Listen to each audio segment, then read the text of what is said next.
নমস্কার বন্ধুরা, তো আজকের ভিডিওতে আমরা ডিসকাস করব মোটরোলা G85 সম্বন্ধে, যেটা আসলে হচ্ছে লাস্ট বছর যে লঞ্চ হয়েছিল G84 সেটার আপগ্রেড ভার্সন হতে চলেছে।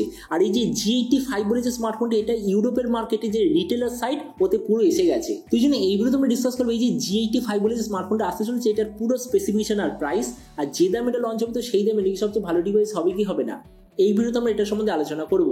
তো চলুন শুরু করছি ভিডিওটা কোনো সময় নষ্ট না করে। আপনি যদি গ্যাজেটাল বাংলা চ্যানেলে প্রথমবার আসেন আর কোনো বাংলা টেক ভিডিও ডেইলি দেখতে চান, তাহলে গ্যাজেটাল বাংলা চ্যানেল সাবস্ক্রাইব অবশ্যই করে নেবেন।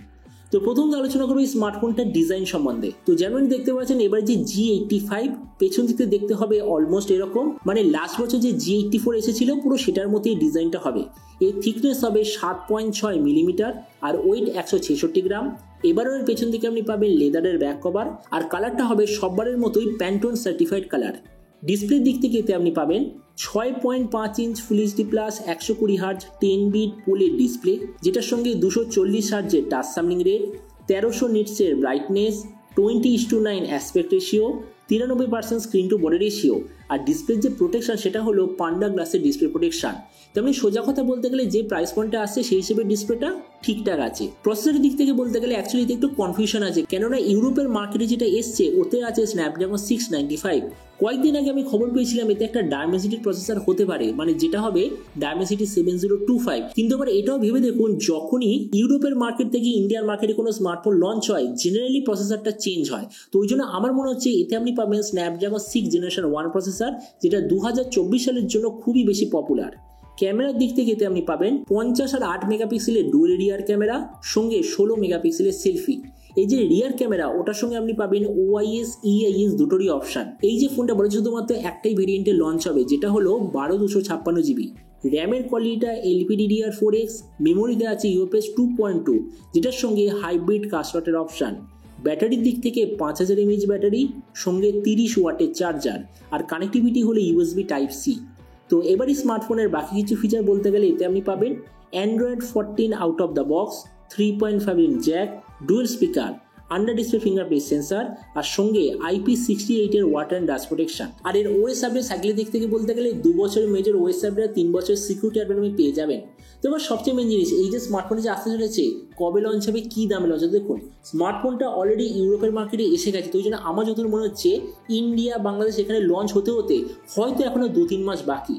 আর এবার আমি যদি প্রাইস সম্বন্ধে বলি, এটাই সবচেয়ে ইন্টারেস্টিং জিনিস। দেখুন এই যে স্মার্টফোনটা আমি সে বুঝতেই পেরেছি যে G84 যে এসেছিল তারই প্রায় রিব্র্যান্ডেড ভার্সন, জাস্ট প্রসেসরটা একটু আপডেট হবে। তো এই G84 ইউরোপের মার্কেটে যেই দামে লঞ্চ হয়েছিল, G85 এক্স্যাক্টলি সেম দামে ইউরোপের মার্কেটে এসেছে।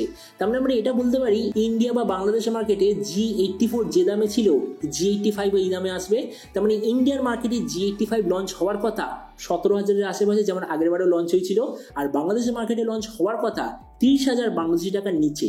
তো এবার সব ভিডিওর মধ্যে আমাকে জানাবো এই যে স্মার্টফোনটা যে আসতে চলেছে এটা কি প্রাইস পয়েন্টের মধ্যে সবচেয়ে ভালো, নাকি এর চেয়ে বেটে অন্য কোনো স্মার্টফোন অ্যাভেলেবেল আছে। তো দেখুন আমরা যদি ইন্ডিয়ান মার্কেটে যদি দেখি, তাহলে 17-18,000 টাকার আশেপাশে একটা দারুণ ফোন অ্যাভেলেবেল আছে, যেটা আমি নিজে রিভিউ করেছিলাম।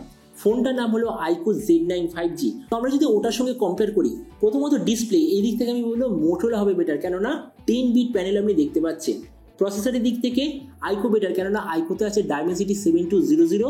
মোটোতে আপনি যতদূর মনে হচ্ছে পাবেন স্ন্যাপড্রাগন 6 জেনারেশন 1। মানে যাই হোক না কেন iQOOর প্রসেসরটা বেটার। ক্যামেরার দিক থেকে এখানেও iQOO বেটার, কারণ হলো iQOOর যে ক্যামেরা সেন্সার সেটা হলো IMX82, যেটা এই প্রাইস পয়েন্টের সবচেয়ে ভালো। আর আমি নিজে ক্যামেরাটা টেস্ট করেছিলাম, দারুণ অপটিমাইজড ক্যামেরা। তাছাড়া ভেরিয়েন্টের দিক থেকে অবভিয়াসলি মোটরোলা বেটার, কেননা মোটরোলা আপনি পাবেন 12256 জিবি, যেটা 20,000 তো ছেড়েই দিক, 22-23,000ও কোনো ব্র্যান্ড আপনাকে প্রোভাইড করছে না। তাছাড়া ব্যাটারি আর চার্জারের দিক থেকে দুটো সেম, স্পিকারের দিক থেকে দুটো সেম, OS আপডেটে দুটো এক্স্যাক্টলি সেম। তাহলে দেখুন ভিডিও লাস্ট আমি আসলে এটাই বলবো, এই যে মোটরোলার তরফ থেকে নতুন স্মার্টফোনটা যে আসতে চলেছে, আমার মতে মনে হয় এটা এই প্রাইস পয়েন্টে একটা দারুণ অলরাউন্ড স্মার্টফোন হতে চলেছে। তো এবার আপনি অবশ্যই জানাবেন এই যে মোটরোলা G85 যে লঞ্চ হচ্ছে, তো আপনি কি এই দামে এটা নিতে চান, নাকি অন্য কোনো স্মার্টফোন আপনি চুজ করতে চান? এটা সম্বন্ধে আমাকে একদমই বলবেন না। তো চলুন দেখা হবে আগামীকাল টেক ভিডিওতে। Till then stay tuned and always remember, think positive, be positive. Thank you.